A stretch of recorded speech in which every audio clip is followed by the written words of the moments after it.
oblivious to reality. They only see what they want to see. Every image has a frame. And every frame extrudes a world beyond its edges.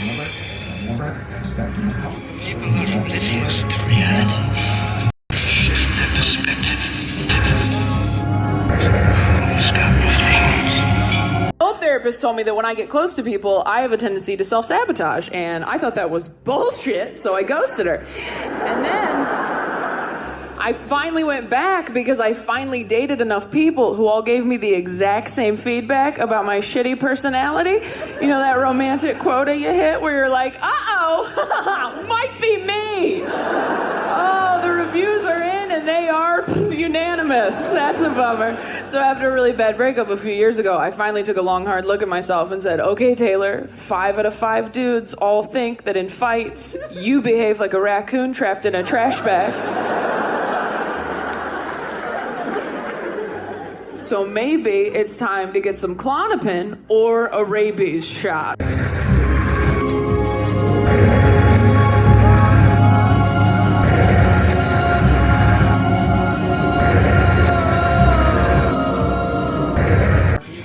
are oblivious to reality. They only see what they want to see. Every image has a frame. And every frame extrudes a world beyond its edges. People are oblivious to reality. Shift their perspective. Who's got the thing?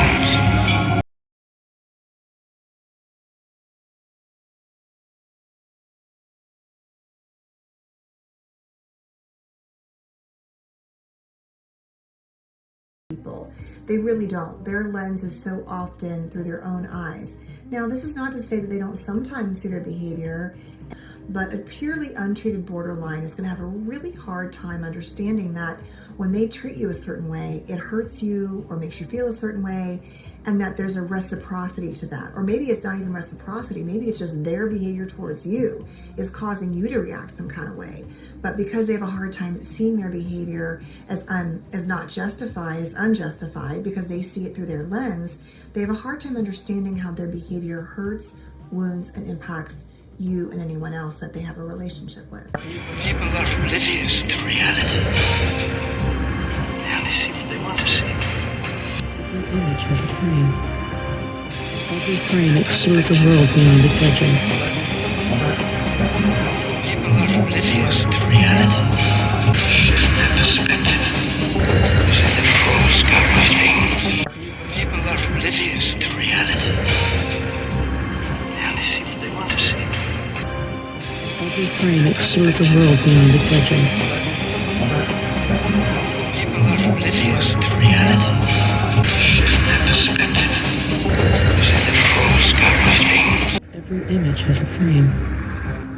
Every frame extrudes a world beyond its edges. People are oblivious to reality. Shift their perspective. Who's got the thing? Its edges. Shift their perspective. Who's got the thing? Individuals with BPD are born with a biological predisposition to be sensitive and to have less innate emotional regulation strategies or systems.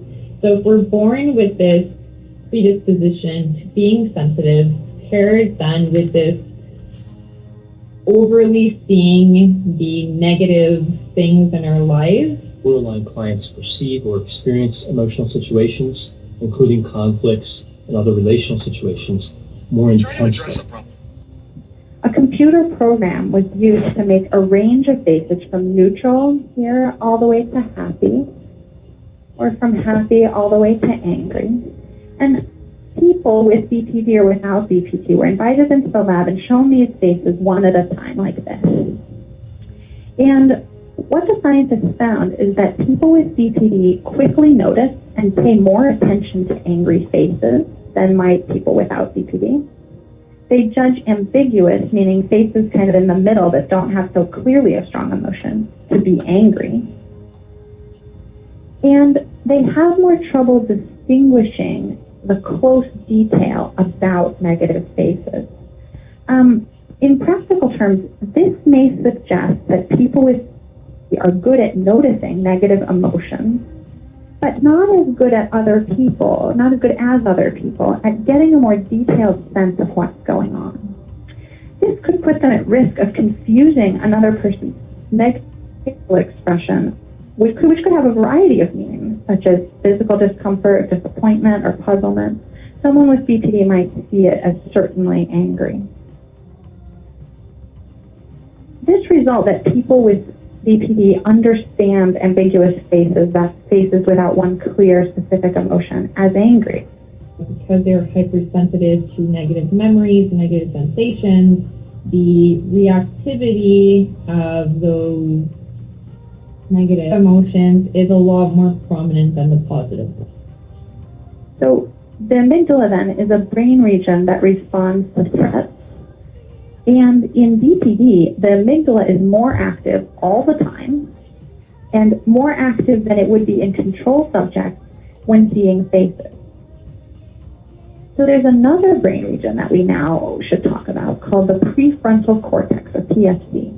And this brain region is great because it can quiet the amygdala. So when the amygdala starts to respond to a threat, so the prefrontal cortex can say, maybe this one isn't so bad. And interestingly, people with borderline personality disorder have less connectivity. And when I say connectivity, I mean communication between two brain regions, between the amygdala and the prefrontal cortex, which, if it were connected, might be able to help quiet the amygdala. And I therefore misunderstand or misinterpret your thoughts, feelings, and beliefs. I potentially interpret them as negative or critical or a personal attack. I react to that attack by launching a counterattack. And if you're anything like me, my counterattacks are hardcore. There will be no surviving. As a result of all this, the neurotypical person is now completely confused and potentially upset with experiences damaging to the relationship.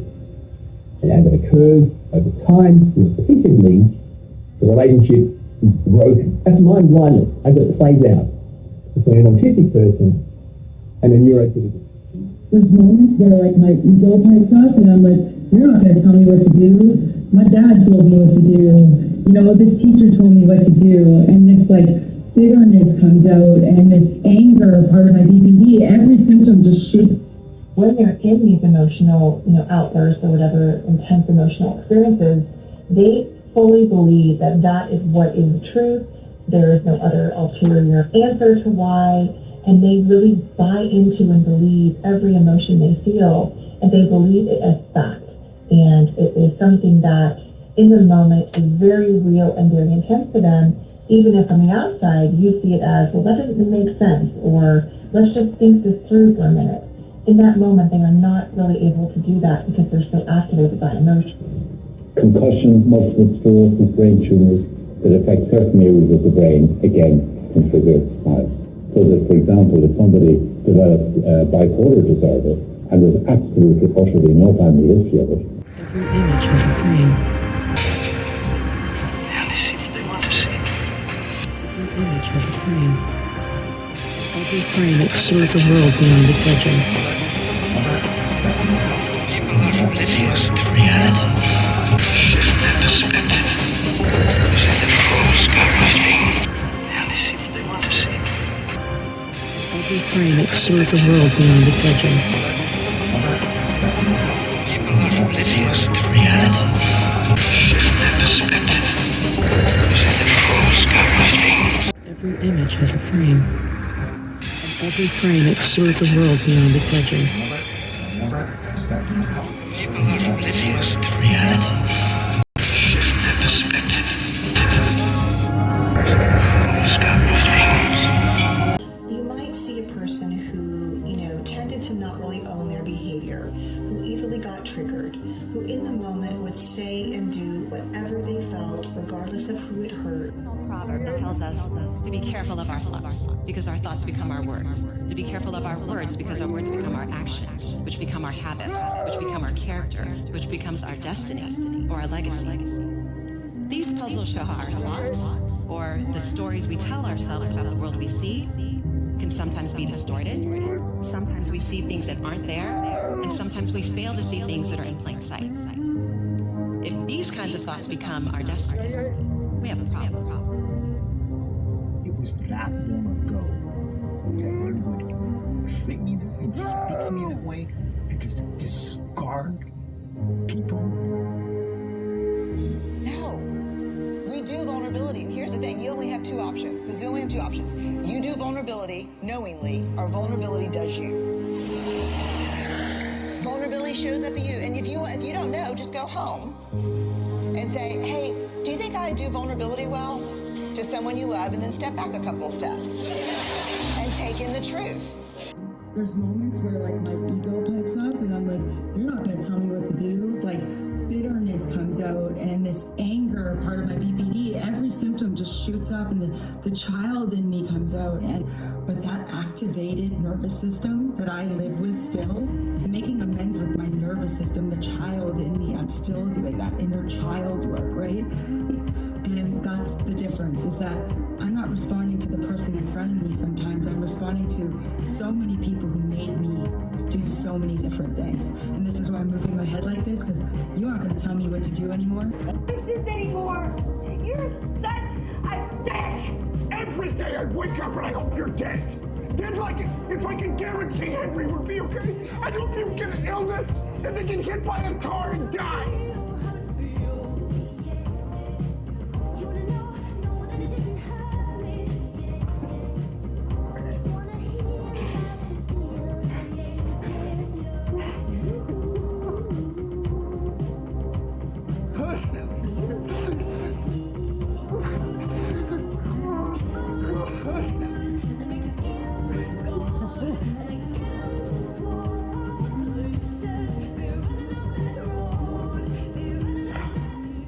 I'm sorry. We promise ourselves, I'll never be this one. I'll never be this way. I'll never talk like this. And we find ourselves often much closer to the opposite. And then we feel ashamed about it. And since we don't like to feel ashamed about it, we hide it. And one of the way we hide it is we blame the partner. Abuse, the level of disrespect. I mean, you have that sense that they're going to be there anyway. They're just going to take it. I think you can just stop causing problems. I think you can just stop causing problems. I feel like everyone just thinks I can take it. But I ought to just feel lucky to have been invited to the party. And now that I'm here, I should just keep my mouth shut and not make a fuss. Just feel like everyone just thinks I can take it.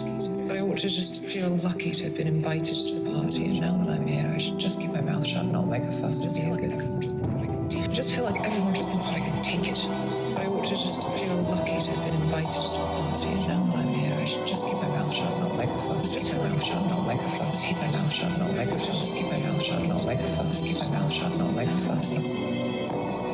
Just feel like everyone just thinks that I can take it. But I ought to just feel lucky to have been invited. I think you can just stop causing problems. I am always the one that has to somehow settle them. Whether it's with the bank, whether it's with lawyers, whether it's with clients. Give me an example of what you're talking about. How did we manage to get out of foreclosure, both properties? I'm the one that dealt with Chase. Every image has a frame. People are oblivious to reality. They only see what they want to see. Every image has a frame. Every frame extrudes a world beyond its edges. But we have learned over the past 100 years that there are some people who can't find their anger, even though they look angry to other people, because they literally don't feel it. In fact, there's been some research done in Canada where they've used fMRIs on people who are so-called alexithymic, which is a fancy word for they don't know what they're feeling. They have no words for affect, is really what the Greek term means. And if you take fMRIs of their brain, they really aren't feeling what everybody else will say they're feeling. They'll be in a group and everybody will say, "You're angry." And they'll be acting what all the rest of us would think of as angry. And they literally don't know that that's what's going on. Something isn't hooking up in their brain. I think we'll learn a lot more about the neurology of this eventually, but that's very different from I can find my anger if I just am honest with myself.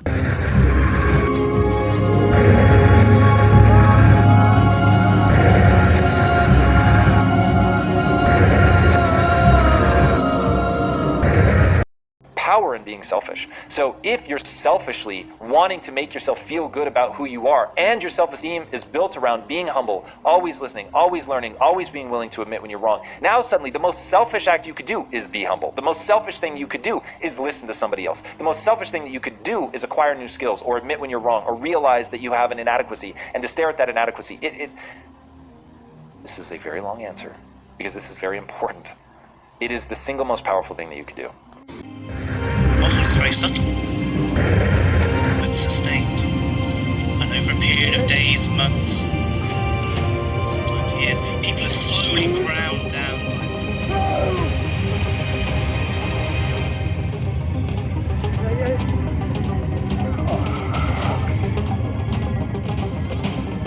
Old therapist told me that when I get close to people, I have a tendency to self-sabotage, and I thought that was bullshit, so I ghosted her. And then I finally went back because I finally dated enough people who all gave me the exact same feedback about my shitty personality. You know that romantic quota you hit where you're like, uh-oh,